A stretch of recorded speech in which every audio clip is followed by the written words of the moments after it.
महोदय, मैं प्रस्ताव करता हूं कि दंड प्रक्रिया संबंधी विधि का समेकन और संशोधन करने के लिए विधेयक को पुनर्स्थापित करने की अनुमति दी जाए।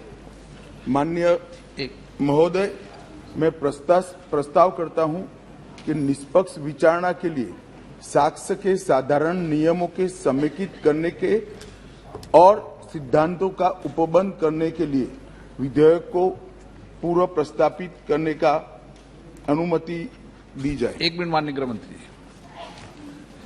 प्रश्न ये कि विधेयक को पूर्व प्रस्तावित करने की अनुमति प्रदान की जाए। जो सदस्य इसके पक्ष में हाँ कहें, जो सदस्य विरोध में ना कहें। मेरे विचार में निर्णय हाँ वालों के पक्ष में, हाँ वालों के पक्ष में। माननीय मंत्री द्वारा विधेयक को पूर्व स्थापित किया।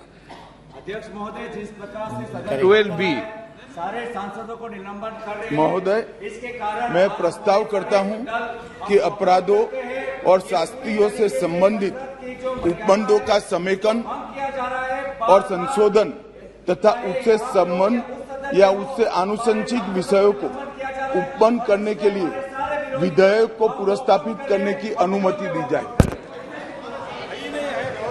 प्रश्न है कि विधेयक को पूर्व स्थापित करने की अनुमति प्रदान की जाए। जो सदस्य इसके पक्ष में हाँ कहें, जो सदस्य विरोध ना कहें। मेरे विचार में निर्णय हाँ वालों के पक्ष में, हाँ वालों के पक्ष में। माननीय मंत्री जी विधेयक, माननीय मंत्री जी कुछ कहना चाहते हैं इस पे? हाँ। सभापति महोदय, माननीय अध्यक्ष जी, सबसे पहले तो आज 18 साल की उम्र में देश के लिए बलिदान देने वाले महान क्रांतिकारी खुदीराम बोस की पुण्यतिथि है। मैं पूरे सदन के सामने शीश झुकाकर उनको नमन करना चाहता हूं और उनकी स्मृति से प्रेरित होकर युगों युगों के लिए जो युवा देश के लिए काम करेंगे, वो सब के लिए महान क्रांतिकारी खुदीराम बोस जी का जीवन प्रेरणा के स्रोत हमेशा के लिए रहेगा, इसका मुझे विश्वास है। माननीय अध्यक्ष जी, आज का ऐतिहासिक दिवस है। आज के ही दिन दादरा नगर हवेली का भारतीय संघ में विलय हुआ था और भारतीय संघ एक प्रकार से संपूर्ण राष्ट्र बना था। माननीय अध्यक्ष जी, आज जब मैं ये 3 विधेयक लेकर आया हूं, उस वक्त आजादी के अमृत महोत्सव का समापन हो रहा है और आजादी के अमृत काल की शुरुआत होने का समय है। 15 अगस्त से आजादी का अमृत महोत्सव समाप्त होगा और 16 अगस्त से आजादी की 75 साल से 100 साल की यात्रा की शुरुआत होगी, जो निश्चित रूप से महान भारत की रचना करेगी। प्रधानमंत्री नरेंद्र मोदी जी ने इस देश के सामने गत 15 अगस्त को लाल किले की प्राचीर से अपना उद्बोधन देते हुए 5 प्रणों को देश की जनता के सामने रखा था। माननीय अध्यक्ष जी, ये 5 प्रण में से एक प्रण था कि हम गुलामी की सभी निशानियों को हम समाप्त कर देंगे, हमारे मन से वो बोझ को दूर करेंगे। माननीय अध्यक्ष जी, आज मैं जो 3 विधेयक एक साथ लेकर आया हूं, वो तीनों विधेयक एक प्रकार से मोदी जी ने जो 5 प्रण लिए हैं, उसमें से एक प्रण की अनुपालना करने वाले हैं। माननीय अध्यक्ष जी, ये तीनों विधेयक दंड विधान प्रक्रिया, क्रिमिनल जस्टिस सिस्टम को बेसिक कानून, इसके लिए मूलभूत कानून ये 3 विधेयकों के अंदर है। एक है इंडियन पिनल कोड जो 1860 में बनाया गया, दूसरा है क्रिमिनल प्रोसीजर कोड जो 1898 में बनाया गया और तीसरा है इंडियन एविडेंस एक्ट जो 1872 में बनाया गया। 1860, 1898 और 1872 में अंग्रेजों द्वारा बनाए गए, अंग्रेजों की संसद के द्वारा पारित किए गए ये तीनों कानूनों को समाप्त कर कर आज हम तीनों नए कानून पुरस्कृत करने के लिए मैं आया हूं। माननीय अध्यक्ष जी, इंडियन पिनल कोड 1860 की जगह भारतीय न्याय संहिता 2023 अब एस्टैब्लिश होगी। क्रिमिनल प्रोसीजर कोड 1898 की जगह भारतीय नागरिक सुरक्षा संहिता प्रस्तावित होगी और इंडियन एविडेंस एक्ट 1872 की जगह भारतीय साक्ष्य अधिनियम 2023 प्रस्तावित होगा। यह कानूनों की जो कानून रिपील होंगे इस तीनों विधेयक से, वो कानूनों की आत्मा जो है, वो कानूनों का मध्य बिंदु है कानून बनाने का, वो अंग्रेज शासन को मजबूत करने की दृष्टि से कानून बनाए गए थे। अंग्रेज शासन की रक्षा करने के लिए कानून बनाए गए थे और उसका उद्देश्य दंड देने का था, न्याय देने का नहीं था। ये दोनों मूलभूत चीजों पर हम परिवर्तन करने जा रहे हैं। ये तीनों कानूनों को रिप्लेस कर कर इनकी जगह जो 3 नए कानून बनेंगे उनकी आत्मा होगी भारत के नागरिकों को संविधान प्रदत्त सारे अधिकार जो मिले हैं इसकी सुरक्षा। ये कानूनों का उद्देश्य किसी को दंड देना नहीं होगा, इन कानूनों का उद्देश्य सबको न्याय देना होगा। और न्याय देने की प्रक्रिया में, ये न्याय देने की प्रक्रिया में दंड वही होगा जहां अपराध रोकने का बोध खड़ा करने की जरूरत है। अपराध रोकने के लिए एक प्रकार की भावना खड़ी करने की जरूरत है, वही होगा। और मैं ये तीनों कानूनों को आगे मैं बताता हूं, बड़े ध्यान से इस प्रक्रिया में मैं इन्वॉल्व रहा हूं। अध्यक्ष जी, मैं सदन को आश्वस्त कर सकता हूं कि 1860 से लेकर 2023 पर 23 तक अंग्रेजों ने बनाए, अंग्रेज पार्लियामेंट ने बनाए हुए कानून के आधार पर इस देश की क्रिमिनल जस्टिस सिस्टम चलती रही। इसकी जगह भारतीय आत्मा के साथ ये 3 कानून अब प्रस्तावित होंगे और हमारी क्रिमिनल जस्टिस सिस्टम के अंदर बहुत बड़ा परिवर्तन आएगा। माननीय अध्यक्ष जी, मैं ये बिल स्टैंडिंग कमेटी को भेजने वाला हूं, इसलिए बहुत लंबा नहीं बोलूंगा, मरुतु इतना जरूर कहना चाहता हूं कि जिन्होंने भी ये कानूनों को पढ़ा होगा, इसकी प्रायोरिटी क्या थी? मानवी की हत्या से या महिला के साथ दुराचार से बड़ा कोई कानून अपराध नहीं हो सकता, तो इसको 302 नंबर पर स्थान दिया गया। इसके पहले क्या था? राजद्रोह था। इसके पहले क्या था? खजाने की लूट थी। इसके पहले क्या था? शासन के अधिकारी पर हमला था। ये जो अप्रोच है, ये अप्रोच को हम बदल रहे हैं। सबसे पहला चैप्टर इसमें आएगा महिलाओं और बालकों के साथ अपराध। दूसरा चैप्टर आएगा मानव वध और मानव शरीर के साथ जो अपराध होते हैं उसका आएगा। तो हमने शासन की जगह नागरिक को केंद्र में लाने का एक बहुत बड़ा सैद्धांतिक निर्णय कर हम ये कानून लेकर आए हैं। मान्यवर, इस कानून को बनाने के लिए बहुत लंबी प्रक्रिया हमने की है।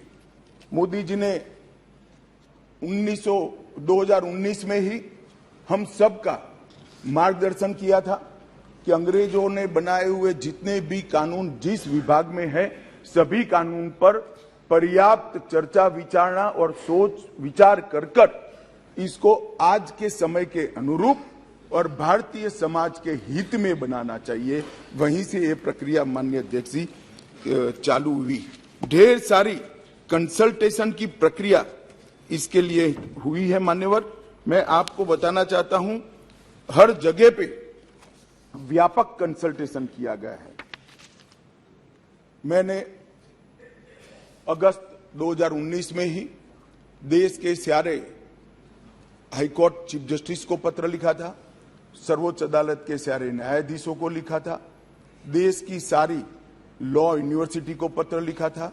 2020 में थोड़ी बेस बनने के बाद सारे सांसदों को लिखा, सारे मुख्यमंत्रियों को लिखा, सारे राज्यपालों को लिखा, संघ शासित प्रदेश के प्रशासकों को लिखा और ढेर सारे कंसल्टेशन के बाद ये प्रक्रिया आज कानून बनने में सफल हुई है। माननीय अध्यक्ष जी, इसका मुझे बहुत बड़ा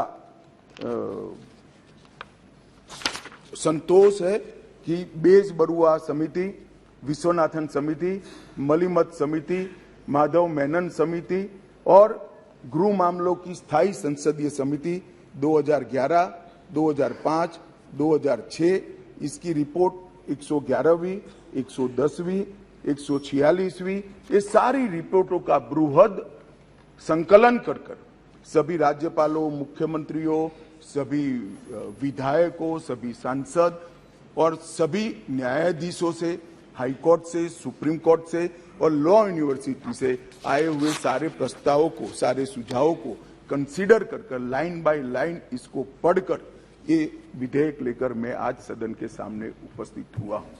माननीय अध्यक्ष जी, 18 राज्यों, 6 संघ शासित प्रदेश, भारत की सुप्रीम कोर्ट, 16 हाई कोर्ट, 5 न्यायिक एकेडमी, 22 विधि विश्वविद्यालय, 142 सांसद और लगभग 270 विधायकों ने इसमें सुझाव दिए हैं। जनता के भी बहुत सारे सुझाव आए हैं जिसको कंसिडर किया गया। माननीय अध्यक्ष जी, 4 साल तक इस पर गहन विचार विमर्श हुआ है। मैं जिसमें उपस्थित हूं ऐसी 158 बैठकें हमने रिकॉर्ड पर करी है। माननीय अध्यक्ष जी, बाय लाइन इसको हमने पढ़ा है।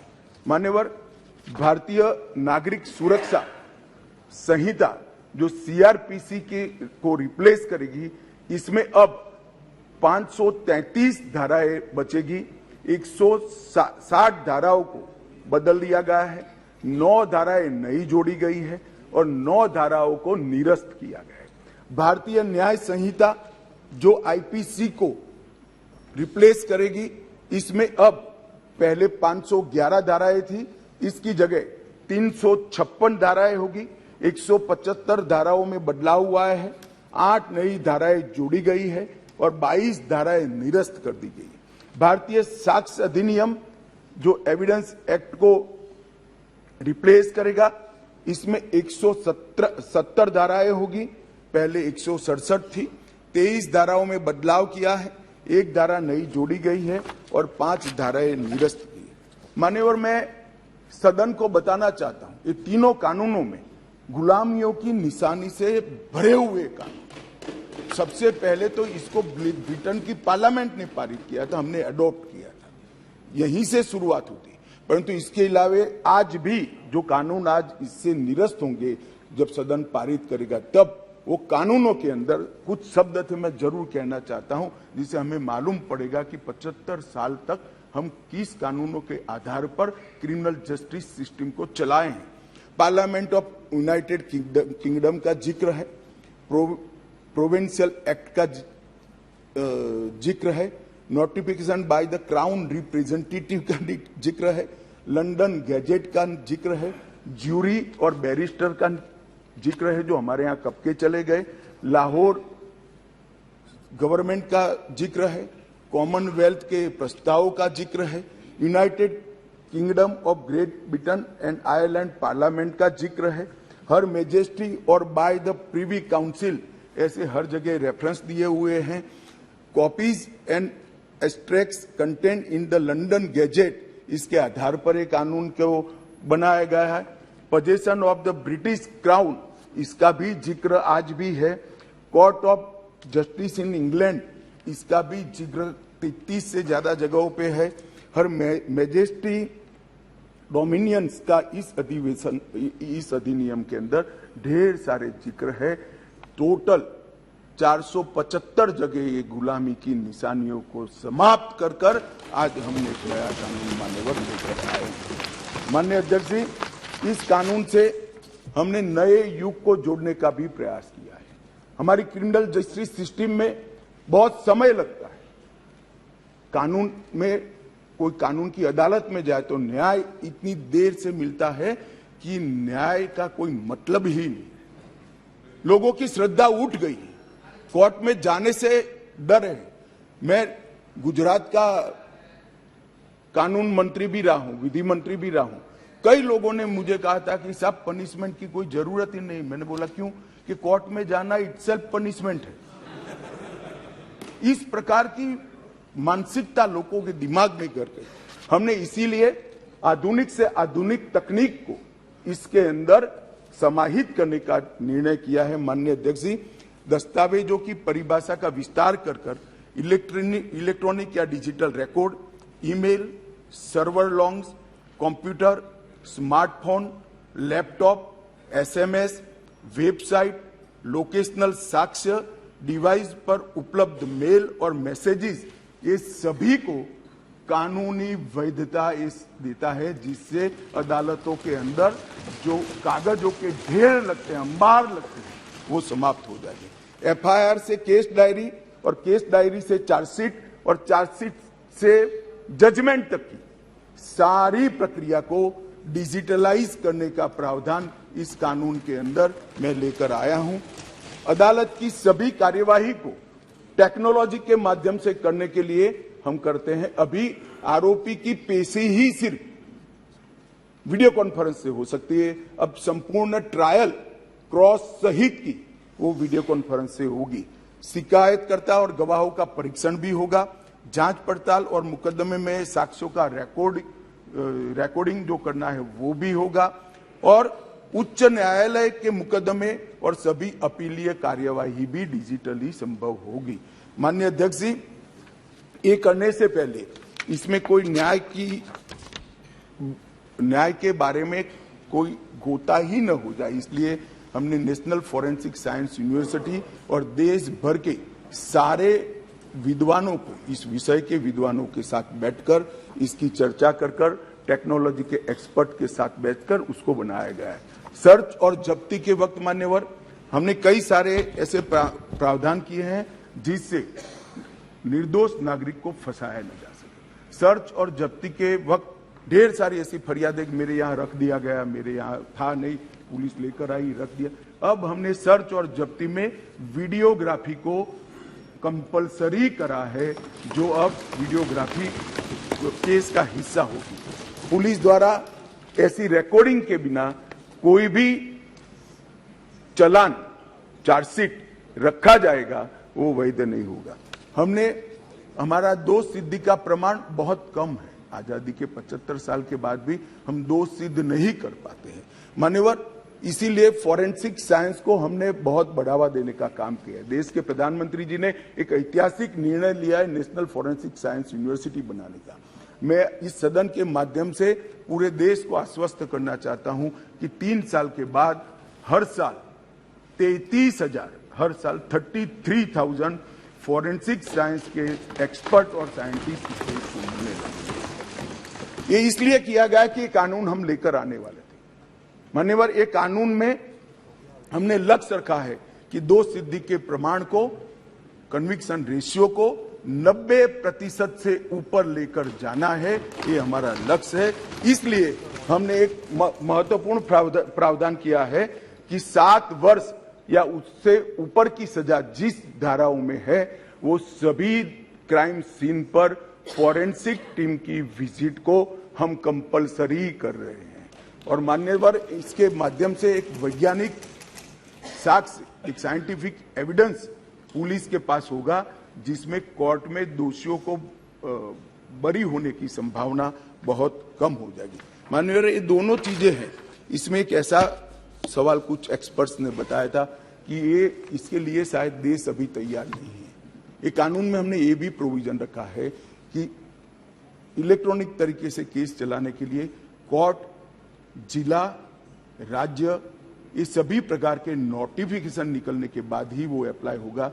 मानो एक कोर्ट किसी राज्य ने तैयार कर दी तो वो कोर्ट नोटिफाइड कर सकते हैं। एक जिला जब हो जाएगा तो वो जिला नोटिफाइड कर सकते हैं। एक क्षेत्र हो जाएगा तो वो क्षेत्र। अंततोगत्वा 27 के पहले पूरे देश की सभी कोर्टों को हम कंप्यूटराइज करके इसी प्रकार से मोबाइल फोरेंसिक वाहन का भी हमने एडवांस में अनुभव कर लिया है। मान्यवर, आज मैं आपको बता सकता हूं कि दिल्ली के अंदर 7 साल से ऊपर की किसी भी गुना होता है सजा का जिसमें प्रावधान हो, ऐसा कोई भी गुना होता है तो एफएसएल की टीम इसको विजिट करती है। ये सफल प्रयोग हमने दिल्ली के अंदर कर दिया है। बेंगलुरु में अब सरकार बदल गई, भगवान जाने क्या होगा, मगर हमारी सरकार थी तब बेंगलुरु में भी इस प्रयोग की शुरुआत की थी। इसके लिए हमने मोबाइल एफएसएल के कंसेप्ट को लॉन्च किया है और सफल कंसेप्ट है मान्यवर। हर जिले में 3 मोबाइल एफएसएल घूमती रहेगी और गुना के जगह पे जाएगी। नागरिकों की सुविधा सुनिश्चित करने के लिए 0 एफआईआर को पहली बार आजादी के 75 साल के बाद हम स्थान दिए। गुना कहीं पर भी हुआ, किसी भी थाने का हो, आप हिमालय की चोटी से भी उसको रजिस्टर कर सकते हैं और कन्याकुमारी के सागर के किनारे भी गुना रजिस्टर होने के बाद 15 दिन में कंसर्न थाने को भेजना होगा। एफआईआर का प्रावधान हम पहली बार जोड़ रहे हैं। हर जिले में और हर थाने में एक ऐसा पुलिस अधिकारी नामित किया जाएगा जिसके परिवारजनों में गिरफ्तारी हुई है, इसको अधिकृत सर्टिफिकेट देना पड़ेगा कि आपके परिजन हमारी कस्टडी में है और इसके लिए अब हम रिस्पॉन्सिबल। कई बार पकड़कर पुलिस 4 दिन तक कोई जवाब नहीं देती है मान्यवर, और वहां पर उनको कोर्ट में जाना है और इसकी जगह अब वो ऑनलाइन भी सूचना देनी पड़ेगी और व्यक्तिगत सूचना भी देनी पड़ेगी। यौन हिंसा के मामले में पीड़िता का बयान कंपलसरी कर दिया गया है और यौन उत्पीड़न के मामले में बयान का वीडियो रिकॉर्डिंग भी अब कंपलसरी कर दिया है। मान्यवर, पुलिस को 90 दिन में जिसने फरियाद की है इसका स्टेटस देना हमने कंपलसरी कर दिया है। 90 दिन में उसका स्टेटस देना पड़ेगा और हर 15 दिन में फरियादी को अपना स्टेटस भेजना पड़ेगा। 7 वर्ष या उससे अधिक के कारावास का केस अगर विड्रॉ करना है तो पीड़ित को सुने बगैर कोई भी सरकार इसको विड्रॉ नहीं कर पाएगी। ये भी इससे नागरिकों के अधिकारों की रक्षा होगी और इसके अंदर पहली बार हम कम्युनिटी सर्विस को सजा के बारे में भी इंट्रोड्यूस कर रहे हैं मान्यवर। ये प्रैक्टिस में कई जगह पे है परंतु इसका इंट्रोडक्शन एक्ट से, कानून से अब होगा। मान्यवर, सालों तक केस चलते नहीं है, इसके लिए भी हमने बहुत सारे प्रावधान करे हैं। छोटे मोटे मामलों में समरी ट्रायल का दायरा बढ़ा दिया है। समरी ट्रायल को 20,000 तक की गुनाहों में ले लिया गया है और 3 साल तक की जिसमें सजा है वो सारे समरी ट्रायल से हो जाएंगे। इस एक ही प्रावधान से 40% केसों की सेशन कोर्ट से बाहर होकर नीचे ही समरी ट्रायल से समाप्त हो गए। मान्यवर, आरोप पत्र दायर करने के लिए पुलिस अधिकारी आगे की जांच चालू है, आगे की जांच चालू है, आगे की जांच 6-6 साल अब नहीं कर पाएंगे। हमने तय कर दिया है कि 90 दिन में आरोप पत्र दायर करना ही पड़ेगा और कोर्ट भी उनको और 90 दिन की परिस्थिति देखकर परमिशन दे सकती है। 180 दिन में आपको जांच समाप्त कर ट्रायल के लिए भेज देना पड़ेगा। इससे बहुत बड़ा फर्क होगा। वारंट के मामले में भी हमने काफी सारे बदलाव किए हैं। आरोपी व्यक्ति को आरोप तय करने की नोटिस 60 ही दिन में देने के लिए अब कोर्टें बाध्य हो जाएगी। कोर्ट ने चार्ज फ्रेमिंग 60 दिन से ज्यादा लंबा नहीं कर सकती। बहस पूरी होने के बाद 30 ही दिन में मान्यवर न्यायाधीश ने अपना फैसला देना पड़ेगा। 3-3 साल तक फैसला पेंडिंग नहीं रखा।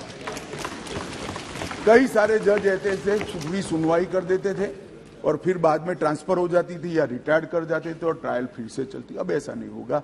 30 दिन के अंदर ही फैसला देना पड़ेगा। इसको भी हमने, और फैसले को 7 दिन के अंदर ऑनलाइन उपलब्ध कराना पड़ेगा जिससे इस पर अपील की कार्यवाही मान्यवर हो जाए। सिविल सर्वेंट के विरुद्ध कोई फरियाद होती थी, पुलिस ऑफिसरों के विरुद्ध कोई फरियाद होती थी तो एक प्रावधान है जिसे उनको सुरक्षा मिली हुई सरकार की परमिशन के बगैर इनका संज्ञान या तो चार्जशीट या ट्रायल शुरू नहीं हो सकती।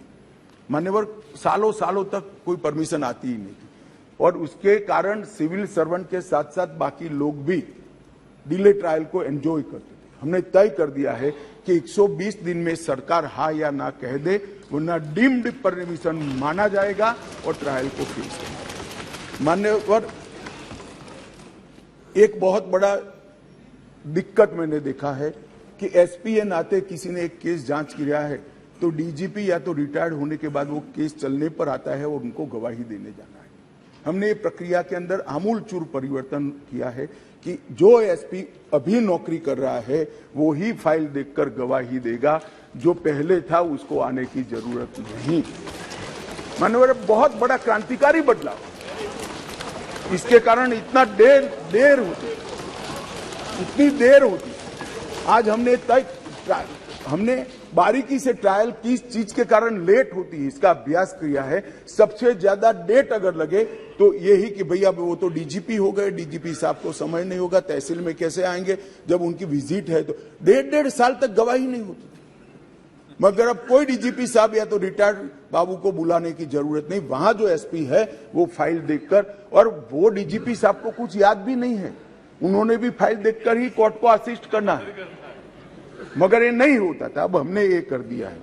घोषित अपराधियों की संपत्ति की कुर्की का भी ये है नहीं, वरना यूपीए वालों को बहुत दिक्कत आती इस प्रावधान से। घोषित अपराधियों की संपत्ति की कुर्की का भी हम प्रावधान मान्यवर इसमें लिए। संगठित अपराध के लिए एक नया प्रावधान हम इसके अंदर जोड़ रहे हैं, जो अंतरराज्य गैंग और संगठित अपराध है, इसके विरुद्ध एक अलग प्रकार की कठोर सजा का प्रावधान। महिलाओं के प्रति अपराध और सामाजिक समस्याओं के निपटान के लिए भी हमने ढेर सारे किए हैं। शादी, रोजगार, पदोन्नति के झूठे वादे और गलत पहचान प्रकट कर जो यौन संबंध बनाते थे, उसको अपराध की श्रेणी में पहली बार नरेंद्र मोदी सरकार लाए। गैंग रेप के सभी मामलों में 20 साल की सजा या आजीवन कारावास का प्रावधान किया है, जो आज नहीं है। 18 वर्ष से कम आयु की बच्चियों के मामले में मृत्यु दंड का भी प्रावधान।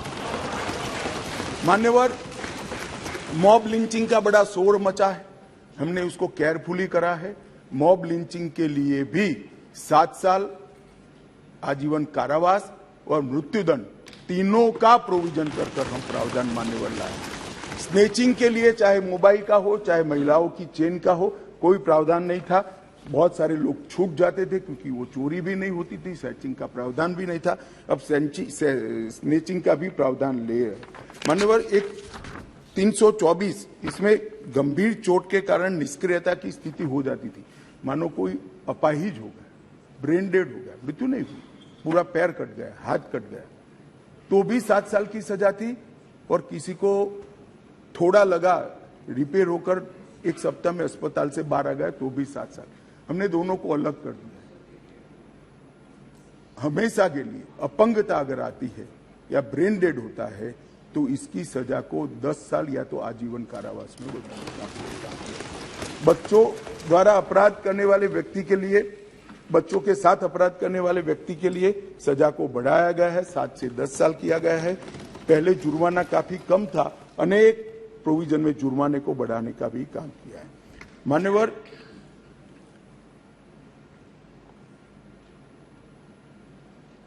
अपराधियों के विरुद्ध जो भाग जाते थे, इसके लिए भी 10 साल की सजा का लाया है, प्रावधान लेकर आए हैं। सजा माफी को पॉलिटिकल यूज करने वाले बहुत किस्से आते थे। अब हमने कह दिया है कि अगर किसी को सजा माफ करनी है तो मृत्यु की सजा को आजीवन कारावास में बदल सकते हैं। आजीवन कारावास की सजा को 7 साल तक ही माफ कर सकते हैं। 7 साल के कारावास को 3 साल तक ही माफ कर सकते हैं। किसी भी गुनहगार को, अभी बिहार में कुछ मामले आए हैं सामने, इसी प्रकार से राजनीतिक रसूख वाले लोगों को छोड़ा नहीं जाएगा, उनको भी सजा मिलेगी। इसका भी प्रावधान मान्यवर हम लेकर आए हैं। मान्यवर, राजद्रोह पर कि अंग्रेजों ने अपने शासन को बचाने के लिए एक कानून बना था। मैं इस सदन को कहना चाहता हूं, एक ऐतिहासिक निर्णय इस सरकार ने किया है। राजद्रोह को कंप्लीटली हम रिपील कर रहे हैं, कंप्लीटली। यहां लोकतंत्र है, सबको बोलने का अधिकार है, राजद्रोह को हम कंप्लीटली रिपील करें मान्यवर।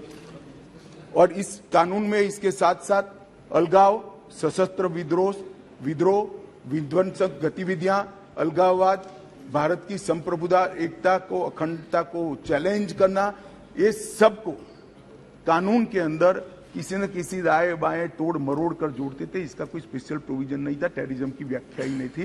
पहली बार अब इसकी व्याख्या हो रही है और जुड़ी संपत्ति को कुर्क करने का अधिकार भी मिला। मान्यवर, जांच करने वाले पुलिस अधिकारी के संज्ञान पर कोर्ट इस पर ऑर्डर करेगा। कुर्की का ऑर्डर पुलिस अधिकारी नहीं कर पाएंगे, निर्णय नहीं कर पाएंगे, कोर्ट में सुनवाई के बाद होगा।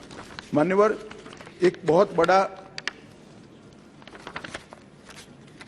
ऐतिहासिक फैसला हमने किया है, अनुपस्थिति में ट्रायल। कई सारे केसों में दाऊद इब्राहिम वांटेड हैं, चले गए, देश छोड़कर भाग गए, आज उन पर ट्रायल नहीं होती।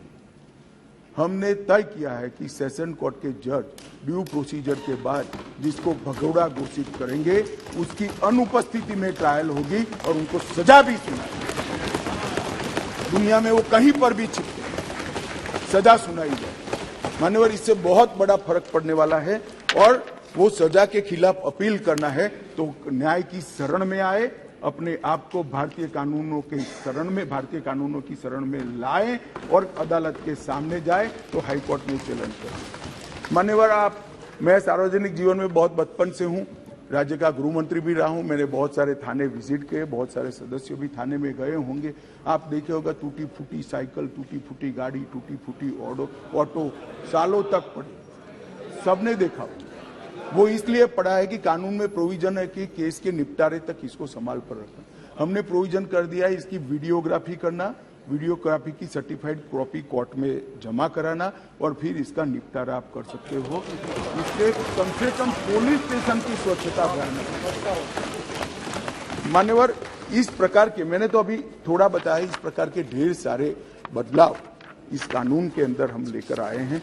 टोटल 313 बदलाव है मान्यवर, और मैं इतना कह सकता हूं कि हमारी न्यायिक दंड प्रक्रिया, क्रिमिनल जस्टिस सिस्टम के अंदर आमूलचूर परिवर्तन होगा और सबको ज्यादा से ज्यादा 3 साल के अंदर न्याय देगा। मान्यवर, इसमें पुलिस अधिकारियों को भी जवाबदेह किया है, वकीलों को भी जवाबदेह किया है और न्याय करने वाले के लिए भी मर्यादाएं रखी।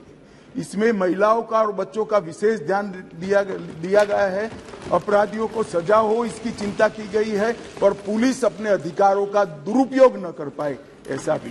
इसके अंदर राजद्रोह जैसे कानूनों को एक और हम निरस्त कर रहे हैं तो दूसरी ओर धोखा देकर महिला का शोषण करने वाले और मॉब लिंचिंग जैसे जघन्य अपराध करने वालों को दंडित करने का भी एक और हमने राजद्रोह को रिपील किया है, दूसरी ओर संगठित अपराध और टेररिज्म पर नकेल कसने का काम भी हमने किया है। मान्यवर, मैं मानता हूं कि तीनों संहिता अपने आप में संपूर्ण है, परिपूर्ण है, परंतु 1807, 1828, 88 और 1878 से कानून प्रचलन में कोई भी व्यक्ति, कोई भी डिपार्टमेंट या कोई भी व्यक्तियों का समूह इसको कंप्लीट नहीं कर सकता। इसलिए मैंने निर्णय किया है मान्यवर कि इस कानून को मैं स्टैंडिंग कमेटी को, गृह विभाग की स्टैंडिंग कमेटी को देना चाहता हूं, जिससे पक्ष विपक्ष सभी संसद सभ्य इस पर अपना, काफी संसद सभ्यों ने दिया है, परंतु इस पर काफी अच्छी सोच विचार हो। इस पर बार काउंसिल भी चर्चा करे, बार एसोसिएशन भी चर्चा करे, कुछ रिटायर्ड न्यायिक अधिकारी भी चिंता करें और हम लॉ कमीशन को भी भेजेंगे, लॉ कमीशन भी अपनी टिप्पणियां दे। तो कुल मिलाकर ये सब आने के बाद ये विधेयक को उचित परिवर्तन करने के बाद मैं फिर से इस सदन के लिए आऊंगा। मैं आपको अनुरोध करता हूं माननीय स्पीकर महोदय कि मैं विधेयक को पुनर्स्थापित करता हूं और माननीय स्पीकर महोदय मैं ये भी अनुरोध करता हूं कि विधेयक को जांच हेतु विभाग संबंधी गृह कार्य संबंधी संसदीय स्थायी समिति को। एक मिनट, प्रश्न ये कि विधेयक को पुनर्स्थापित करने की अनुमति प्रदान की जाए। जो सदस्य इसके पक्ष में हाँ कहें, जो सदस्य विरोध में ना कहें। मेरे विचार में निर्णय हाँ वालों के पक्ष में, हाँ वालों के पक्ष में माननीय मंत्री विधेयक को पुनर्स्थापित करें। माननीय मंत्री जी। मान्यवर, मैं इस विधेयक को, तीनों विधेयकों को गृह विभाग की गृह विभाग के कार्य संबंधी माननीय स्पीकर महोदय, मैं विधेयक को पुनर्स्थापित करता हूं और आपसे निवेदन करता हूं कि ये तीनों विधेयकों को गृह कार्य संबंधी, गृह विभाग के कार्य संबंधी संसदीय स्थायी समिति को भेज दिया जाए। मान्यवर सिमरत मैन कुछ पूछना चाहती हूँ। अब इसमें एक मिनट पूछ ले वो। गृह मंत्री जी को बधाई देती हूँ, बहुत ही बड़ा परिवर्तन। सर सिर्फ एक चीज आपसे मैं पूछना चाहूंगी कि जो लोग जेल की सजा काट के अभी भी जेल में 30-30 साल से, कुछ उनके लिए भी इसमें है कि नहीं, एक ये पूछना। सर दूसरा सवाल ये कि प्रैक्टिकली जो जमीन में होता है सब घर घर तक नशे पहुंच रहे हैं, जो घर वाले किसी को बताते भी हैं तो उनके बारे कोई उनका एक्शन नहीं लिया जाता, तो कोई प्रावधान इसके लिए भी कुछ होगा? एक मिनट गृह मंत्री जी, गृह मंत्री जी, गृह मंत्री जी, माफी का सवाल है। माफी अपराध क्या है इसके आधार पर करने का संपूर्ण वैधानिक प्रावधान। बी मेहताब जी, सजा पूरी कर ली है, इसको छोड़ने के लिए सजा पूरी मेहताब नहीं जी। होती है, जन्मटिप होती है, अंतिम सांस तक होती है। इसको 14 साल में करने का जेल के अधिकारी के पास अधिकार होता है। वो अधिकार के उपयोग के लिए भी गुना को देखकर वैधानिक अधिकार उसको दिए गए। बी मेहताब जी प्लीज, एक minute. B Mehtab ji, B Mehtab ji. Sir, I am very grateful to be a witness in the history in the making. कई सालों से as a journalist by profession, we have been repeatedly asking for change in IPC and also CRPC. And during my last 25 years in this house, during Atalji's prime ministership, we had also deliberated on change of Evidence Act. Why it is necessary? To certain extent, the then Home Minister, Mr. Advani, had assured this House that yes, we will be working on the change of Evidence Act. So today when I saw, because this is in a supplementary list of business, and Honorable Home Minister has brought about 3 bills together, totally overhauling our legal system, just law and justice system. Actually, I would only like to mention here, of course, in the statement of objects and reasons it is mentioned relating to IPC. What was IPC? It is not actually Indian Penal Code. It was originally an Irish Penal Code.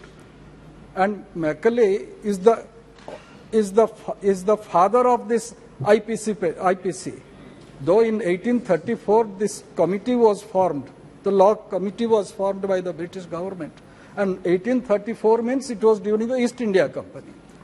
1856 the British Crown came into power in India. And in 1860 this was implemented, just removing Irish and putting Indian Penal Code. Okay. So it was more like subjugation of the subjects by the power, by the ruling power. So now, as the Home Minister has very rightly mentioned, he has enunciated certain points and it is going to the Standing Committee. Similar is about the Criminal Procedure Code. And for 7 decades, I would say, what has been added to and the manner in which our government and the society has been feeling for last quite some time, that contemporary needs should also be looked into, and that has been there. And in the Evidence Act, sir, Evidence Act of 1972, comprehensive review of our criminal law was necessary, which has been done in this draft bill, and I believe the Home Standing Committee of Home will go into all those details, and as the Home Minister has very rightly mentioned, it is people-centric, not government-centric or administration-centric. So in that respect, I believe it is a good beginning, and I am really grateful that I am, including my party members and perhaps all of us, are witness to the history in making, because after so many years, our wishes are being fulfilled. Thank you, sir. माननीय सदस्यों, नहीं debate नहीं हुई इस पे। माननीय सदस्यों, आज नियम 377 के अधीन मामलों को उठाने की अनुमति प्रदान की हुए मामले अनुबंधित पार्ट को व्यक्तिगत रूप से सदन के पटल पर रख सकते हैं।